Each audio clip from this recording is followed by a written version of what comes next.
Do you know how to measure the velocity of this water?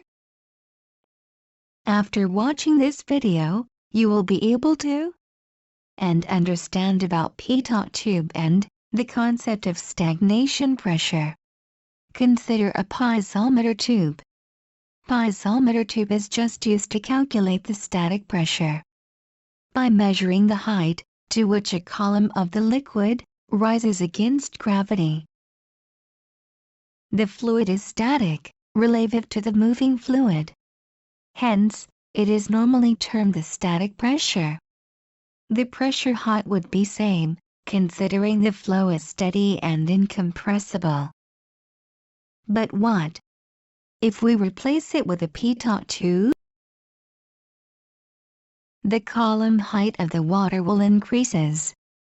And this extra height is called the dynamic pressure, caused due to stagnation pressure. When the water particle enters the Pitot tube, its velocity will convert to dynamic pressure.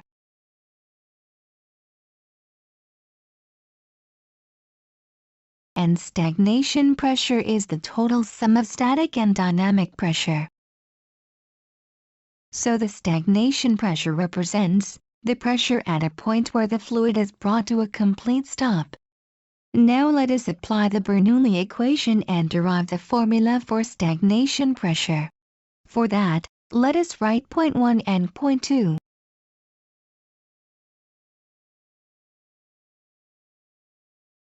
Velocity at point 1 is the velocity of flowing water v, whereas velocity of water at the head of Pitot tube, that is point 2, is 0.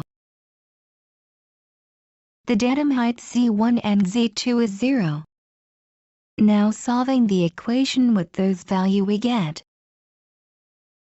Oh! Look!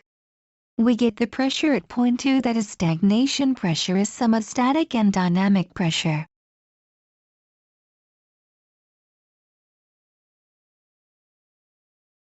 Now we can measure the velocity of moving water v, if we know the dynamic pressure. And it can be easily calculated by measuring pressure head. Static pressure is same for both points, whereas stagnation pressure or the total pressure P2 at Pitot tube is same. Please subscribe for more fluid mechanics.